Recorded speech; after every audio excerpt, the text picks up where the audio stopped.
Hey everybody, Goosebumps are Dummies here, back at it again with another video, and today we're going to be talking about the creepy creations of Professor Shock. Now, this is the 14th book in the Give Yourself Goosebumps series, and is probably the least talked about one from the Mark Nagata era. I see no talks about this for people who actually just review books, but not like all of them. No, it's just manual reviews because they review every book. It's the only times I've ever seen reviews for this, I believe.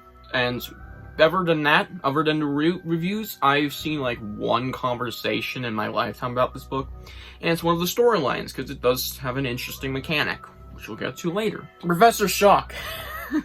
He was in the Goosebumps movie for no reason. Like, he isn't even a villain in this book. He's actually an ally, or at the most an obstacle. He never intends to harm the kids at all. It's just like, why is he in the Goosebumps movie as a monster or a villain? Why not? I mean, they go off book covers. Why not just throw this guy up there? I mean, he's not, I don't think he's even in the book, but he could have made maybe a killer robot, or fuck, that would have been cool. Maybe the giant thing in the book. You know, if you read the book, there's a giant creature. Really cool. We'll get to that later. They could have done that, but no, they did Professor Shock, which is like, why? Anyways, let's get to my review. And now for the blurb. He's into heavy metal. Really heavy metal. You and your friends decide to check out a new part of town. That's when you notice an old house with a sign that says, "Beware, danger," on one side, and "Please come in" on the other. Of course, you decide to go and see what's up. The old man who lives there tells you he's looking for help cleaning out his garage. You find a secret room.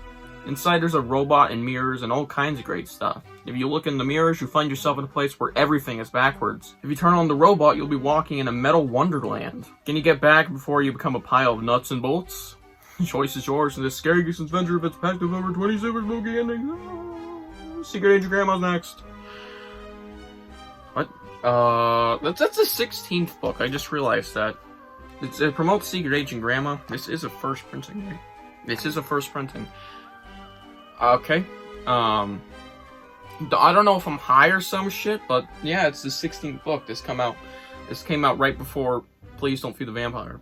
Well, that's a new fact I learned. I don't know if that's an issue or a mistake, but alright. This book is super alright. Yeah, this is probably gonna get a very low score in terms of its placement, alright? It's not like a low, like 1 out of 10, 2 out of 10, 3, no, it's not even below 5 out of 10. Just like, in its placement, it's gonna be the lowest probably of that placement. Like, it's gonna be a very low 8 out of 10, or a 9 out of 10, or a 6.5 out of 10, that type of stuff. Very low in that area. I'll tell you that up front. This book, I don't think I'd recommend very much. This is just one of those most average GYGs that has some cool stuff to be offered, but not much. All my upsides can be wrapped up into one ball, and it would be fine. This ball is just everything, basically. The whole story is just fine. It's just fine, everything. Both storylines are alright. I like them both. I really like the mechanics in some of them because, specifically, you know, the mirror storyline, that was really cool, how everything was backwards, literally. Even colors were reversed. But overall, it was just a fine storyline. I didn't love it. Besides mechanic, I thought it was cool. And it didn't do much with it. It's just like, hey, it's there, whatever. It kind of ignores them after a while. But whatever. I enjoyed it. It had some fun stuff. The abandoned mall storyline, to be pretty vague, and, you know, just robots taking over the world storyline. That was fun. Not amazingly fun, but it was, you know, enjoyable fun. And it had some cool stuff. Specifically the giant mech fight. I fucking loved that. That's the only thing that really stuck out in this book is the humongous mech that shows up. And it does have a scene. It's not just an ending. It has we have a fight scene with it. Not a great one, but it's, you know, it's justifyingly fine. It's good. Yeah, clearly not a lot of great in this book, but barely any bad, which should make it a perfect, almost perfect score, but no, nothing is great, nothing really sticks out, and that's just sad.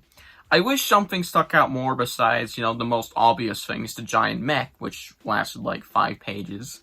And the mirror storyline, though, that dropped the whole thing pretty quickly. It was kind of like, okay, after a while. Not in a bad way, it's just like, well, that happened. I can't really say much more about it. It was the whole weird mechanics. It was cool, but after a while, it's just like, alright, it's fine. There's not a lot to be said about this book. I enjoyed both storylines. Yeah.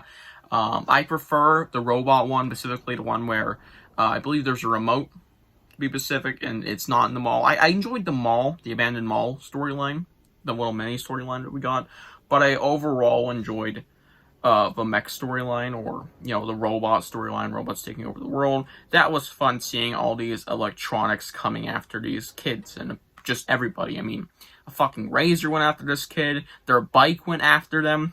I mean, whilst they were on it, it was fucking cool, but not, like, amazingly cool. So yeah, not a lot to be said about the creepy creations of Professor Shock, at least in a positive way. I do have some small negatives.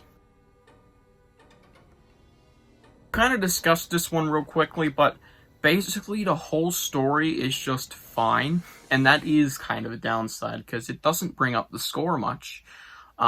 There's nothing that makes it higher, there's nothing that stands out, and this is an issue that I find in a lot of GYGs, actually, where just nothing pushed the limit too much. Nothing made me go, wowzers, alright, that was a cool segment, or there was a really cool implementation of a mechanic. Whilst there was that in the book, it wasn't fantastic for me. It was just like, okay, that's really cool, whatever. Nothing just shocked me for a book with the word shock in the title.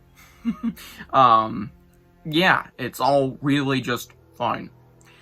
Now, if I had any issues, it's literally just the side characters. They add nothing to the book, and that's a typical thing in GYGs, only there's 3 side characters, and one of them's on the title. Professor Shock does pretty much nothing.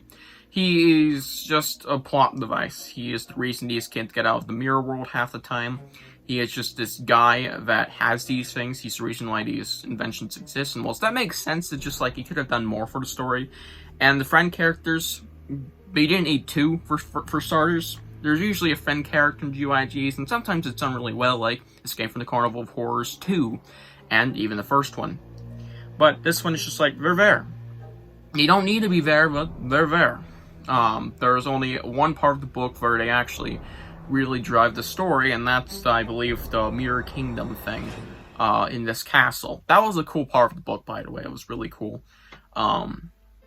Not a lot to be said past that. Yeah. Honestly, it's kind of mid in a way. But, like, not very mid. It's very hard to describe how I feel about this book. It's just super fine. I just wish it was something more. And maybe it could have had maybe a couple worse endings to even it out. Maybe it would make it a little higher. I don't fucking know. And also, there were like no bad endings. They were all just alright as well. I think there was one I didn't like. Yeah. So, the most probably okay GYG ever gets a 7 out of 10. A very low 7 out of 10. This is like the bottom 7 out of 10. This is like a 7.02 out of 10, probably. It's just okay. This is super okay. There's really nothing to be said about this one, I think.